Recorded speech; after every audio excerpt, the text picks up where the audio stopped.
नमस्ते बच्चों। हमने पिछले पाठ में संतों के कार्यों की जानकारी प्राप्त की।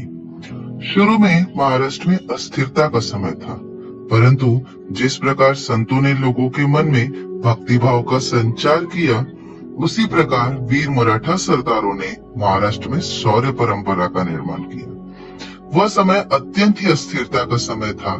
महाराष्ट्र में बीजापुर के आदिल शाह और अहमदनगर के निजाम शाह के बीच हमेशा युद्ध होता था। वे हमेशा आपस में लड़ते रहते थे। युद्ध के लिए सेना की आवश्यकता होती थी, वो अकेले तो नहीं लड़ सकते थे। इस प्रकार इस काम में वे मराठा सरदारों की सहायता लेते थे और मराठा सरदार शूरवीर होते थे। मराठा जैसे जीवट वाले और शीरवीर थे, वैसे ही वे साहसी तथा स्वाभिमानी भी थे। युद्ध में बड़े बड़े पराक्रम दिखाना उनके लिए गर्व की बात थी। हाथ में भाला, कमर में तलवार लटकाए साहसी मराठा जवान घोड़े पर सवार होकर अपने सरदारों की सेना में शामिल होते थे। उनके पास सेना रहती थी। सेना रखने वाला मराठा सरदार जब भी सुल्तान के पास जाता था, वह उसे अपनी नौकरी में रख लेता था। सुल्तान उसे सरदार का पद देता था, कभी कभी जागीर भी दे देता। जागीर पाने वाला सरदार अपने आप को उस जागीर का राजा मानता था।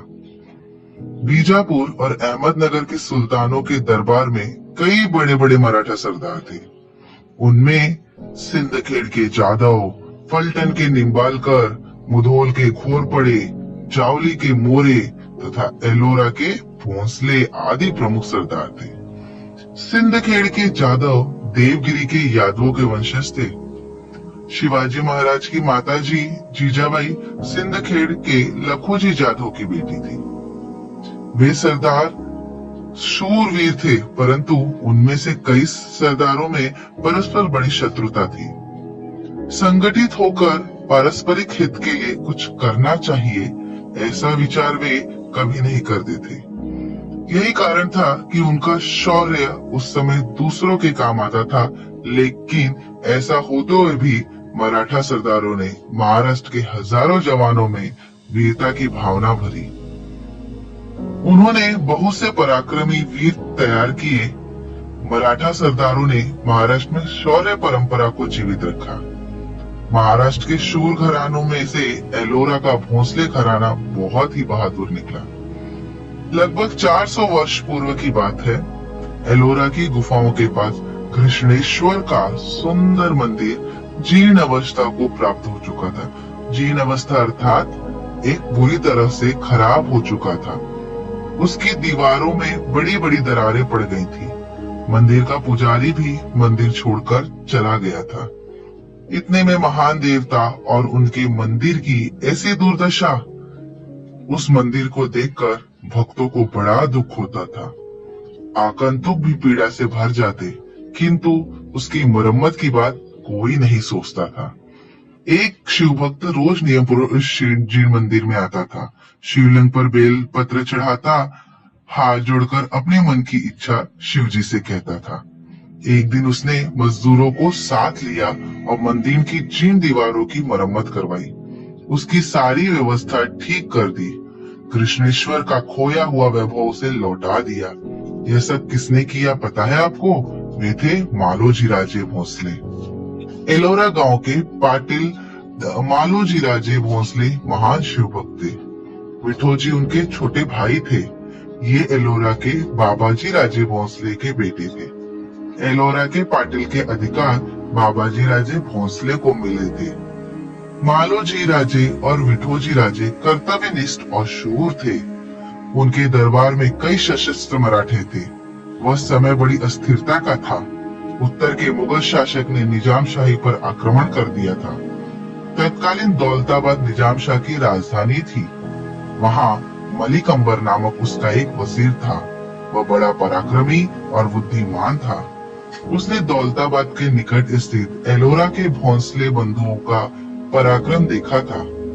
अतः उसने निजाम शाह से उनके शौर्य की प्रशंसा की। निजाम शाह ने मालोजी राजे को पुणे और सूपे परागनों की जागीर दे दी। भोंसले का घर वैभव संपन्न हो गया। उमाबाई मालोजी राजे की पत्नी थी। वे फलटन के निम्बालकर घराने की थी। उनके दो बेटे थे, एक का नाम शाहजी राजे और दूसरे का नाम शरीफ जी। शाहजी जब 5 वर्ष के थे तब मालोजी राजे ने इंदापुर के युद्ध में वीर गति पाई। विठोजी राजे ने अपने भतीजे और उनकी जागीर की रक्षा की। उन्होंने शाहजी राजे के साथ लखोजी राव जाधव की बेटी के विवाह का प्रस्ताव रखा। लखोजी राव जाधव की बेटी जीजाबाई सुलक्षणा थी। जीजाबाई के लिए विठोजी राजे द्वारा रखे हुए प्रस्ताव को लखोजी राव ने स्वीकार किया। लखोजी राव निजाम शाही के शूर और पराक्रमी सरदार थे। उनके पास बहुत ही बड़ी सेना थी। निजाम शाह के दरबार में उनका बड़ा सम्मान था। उन्होंने शाहजी राजे और जीजाबाई का विवाह बड़ी धूमधाम से संपन्न किया। जीजाबाई भोंसले परिवार की लक्ष्मी बनी। निजाम शाह ने मालोजी राजे की जागीर शाहजी राजे को दे दी। शाहजी राजे पराक्रमी थे। निजाम शाह के दरबार में उनका बड़ा सम्मान था। उत्तर के मुगल सम्राट ने निजाम शाही को जीतने की योजना बनाई। बीजापुर का आदिल शाह भी उनसे मिल गया था।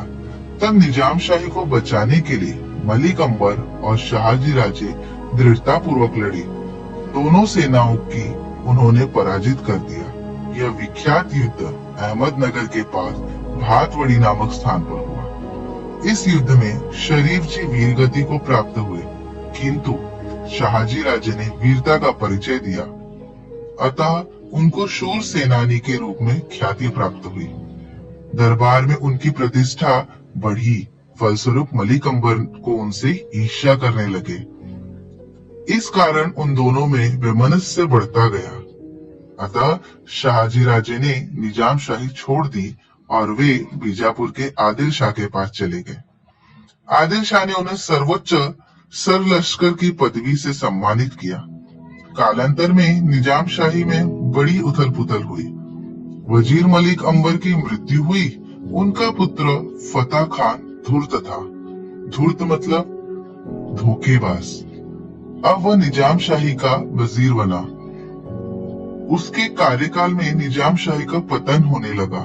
मुगलों के आक्रमण का भय उत्पन्न हुआ। निजाम शाही को इस स्थिति से उबारने के लिए निजाम शाह की मां ने शाहजी राजे से वापस आने के लिए प्रार्थना की। तब शाहजी राजे आदिल शाही को छोड़कर निजाम शाही वापस आए। इस प्रकार ऐसे थे वीर मराठा भोंसले पराक्रमी का घराना। मराठा सरदार इस प्रकार वीर थे और उनकी वीरता यहाँ झलकती है। इस पाठ में हमने मराठा सरदार की वीर गाथा देखी।